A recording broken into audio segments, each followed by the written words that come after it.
ये मृतलोक का ये नाका, मतलब ये आकाश इसके नीचे, ये आकाश इसके नीचे है और ये इसके ऊपर बैठी है सूरज।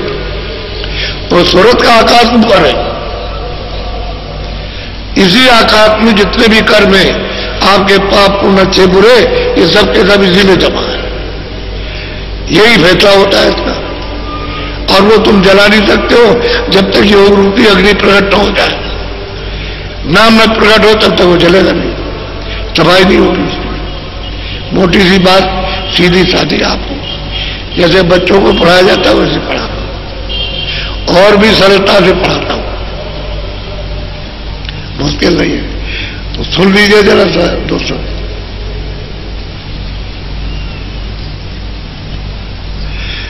मैं तो कोई दूसरी बात ले आ नहीं सकता, क्योंकि जो पिछले महापुरुषों ने जो संकेत दिया है, आखिर कहना तो वही, वो भी ये भी सब इशारे ही है।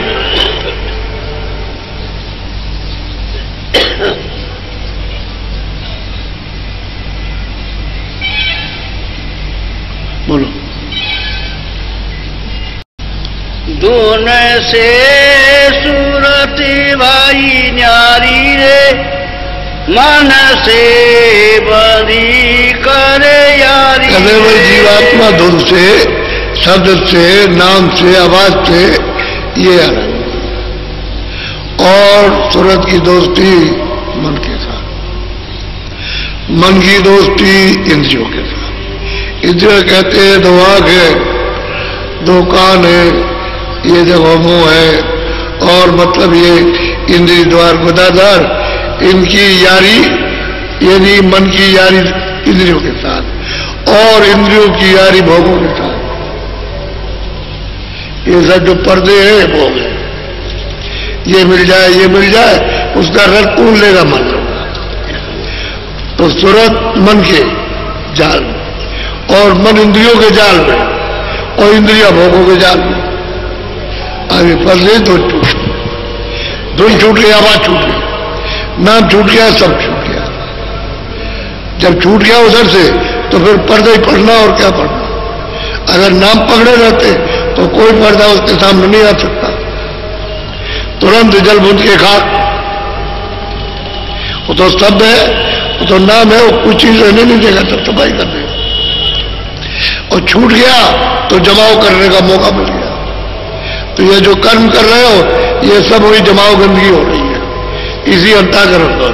तो इसी के ऊपर में लाद दिया, अब ये बंद हो गई आंख कान, अब वो जैसे लग गई तो पहाड़ों की तरह से बोझा बन गया। जैसे पहाड़ होते हैं ऐसा ढेमा बन गया पहाड़ों का, बड़ा भारी। अब ये कैसे हटेगा? ऐसे तो हट नहीं सकता।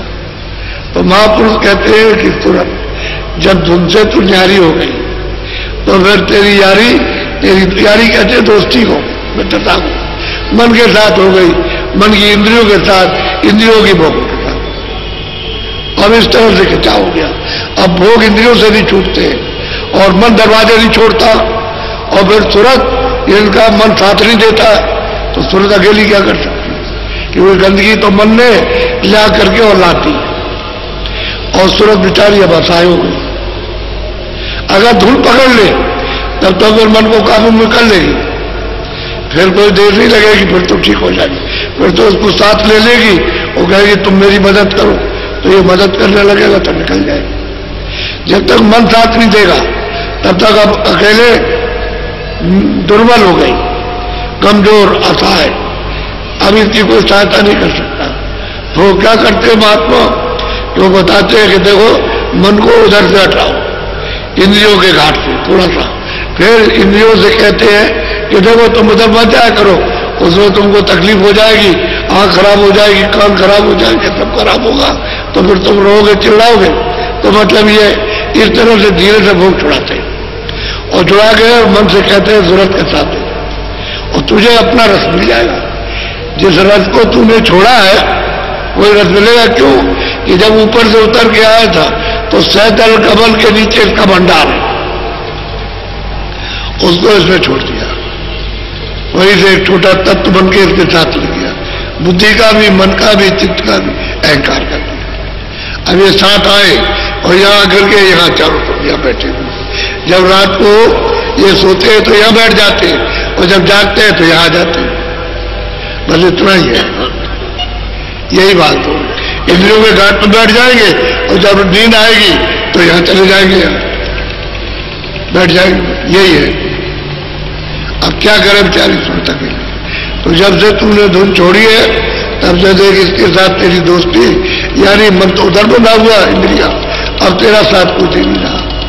तो कहने का उनका ये है कि थोड़ा सा तू मेरी बात को सुन ले तो मैं तुझे धुन से जोड़ लूं, तुझे ताकत मिलने लगे, ये अपने आनंद की ठंडक पाने लगे, तो ये उधर से चुप होने लगे। ऐसे मन चुप नहीं होगा, क्योंकि जुग जुग का भगा हुआ, कितने जुग हो गए इसको आए हुए, कितने कल बीत गए, कितने सतयुग त्रेता द्वापर बीत गए, तब का आया हुआ और यहां भागा, तो ये चंचल हो गया। ये ऐसे बस में नहीं होगा, ये बस में होगा तो तरीके से होगा, नहीं तो नाराज हो जाएगा तो बड़ा मुश्किल कर देगा। बोलो क्या? वो जाल फंसी जक मारी रे, घर छूटा फिर।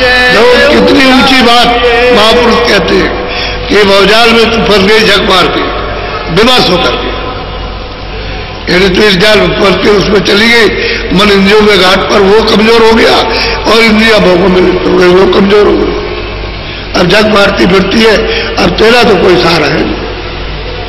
और घर छूटा, जब घर छोड़ दिया सत्यदेव, सतलोक को छोड़ दिया सचखंड को, तो इस उजाड़ में मत रहे।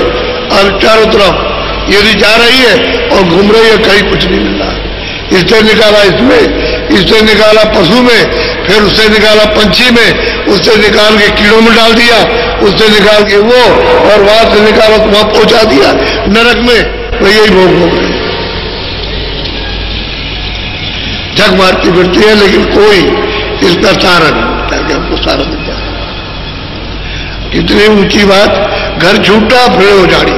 अरे अपने घर को छोड़ दिया, अगर मान लो आपका घर बाहर गए तो उजाड़ी में, और क्या, कौन आपको रहने देगा अपने घर में? इसमें फंस गया और फिर आपने बाहर व्यवहार बना लिए, रिश्तेदार खानदान ये वो, उसमें फंस गए। फंसा ही फंसाव है। अब वो मोह ममता व्याप गई, तुम मेरे हो गए, मैं तुम्हारा हो गया, ये हो गया वो, इसमें फंस गया करके। अब घर छूटा है, सब उजाड़ी उजाड़े। जहां तुमने अपना कहीं भी रिश्ता नाता जोड़ा, खत्म। अब उसके लिए रो, वो तुम्हारे लोग कुछ नहीं कर सकते उसका। तो कहते भौजाल में फंस, ये भौजाल है। घर छूट गया, घर का रास्ता नहीं मिल रहा, वो महापुरुष मिलेगा तभी मिलेगा वो कोई रास्ता। बोलो गुरु ज्ञान नहीं चितरारी रे, विष भोगे विष। कितना साफ साफ समझाते हैं कि जब गुरु जब आए तो उनका जो रास्ता था वो तो तुमने धारण किया नहीं, वो रास्ते के चलने की शिक्षा तो ली नहीं, उसका भेद तो जाना नहीं, और यहां घूमती भरमती नहीं। अब यही संदेशा जो आपको दिया जा रहा कि अरे भाई तुम क्या लेके जाओगे, इतने दिन किया बात तो वो रोज की, रोज की बात यह जो कुछ रखा हो खत्म हो गया, फिर उसके लिए मेहनत करो, फिर जमा किया, फिर खत्म हो गया। तो किस चीज में जा रहे हो? उससे तो मिला तो कुछ नहीं, न मिलेगा, इसलिए ये कुछ नहीं जा रहे। तरह तरह का भौजाल वासना भिन्न भाव की, अथाह वासना समुद्र की लहरों की तरह से वासना उठ रही है और मन भाग रहा है उस आनंद को खोजने के लिए, लेकिन कहीं भी नहीं मिला। चाहे कितना भी राज में जाए, इसमें जाए, धन में, दौलत में, बच्चों में, कहीं भी, लेकिन कहीं उठता है, सब जगह निराश हो जाता है कुछ नहीं। तो उसने अपना आनंद छोड़ दिया। जब अपना आनंद छोड़ दिया तो मन क्यों रुके, और सूरत को क्यों उसको बेचारी को कुछ चैन मन मिले? वो भी फंस गई आकर के। भेजा था लेकिन भूल उससे भी हो गई कि नाम छोड़ दिया। अगर धुन को छोड़ती नहीं तब तो सदा जागती रहती, होश में रहती, और धुन छूट गई तभी मौका मिल गया। तो मन दिया था उनका एजेंट है, काल भगवान का जिन्होंने कर्मों का विस्तार किया उनका वो एजेंट है। कि सूरत को जाने तू मत देना। आपको ये भेद तो मालूम नहीं। कोई मन, कोई मतलब जीवात्मा या कोई रूह या बुद्धि, कोई रूह जीवात्मा नहीं है, वो तो तत्व वहां का, वो साथ लगा दिया है। और जब तक तत्व अपने में नहीं पहुंच जाएगा भंडार में, तब तक आपका पीछा नहीं छोड़ेगा। भंडार में पहुंच जाएगा अपने स्थान पर तो फिर चुप हो जाएगा, फिर जाओ आओ, फिर नहीं बोलेगा कि उसको अपना सुख मिल गया, अपने सुख के तत्व में चला गया।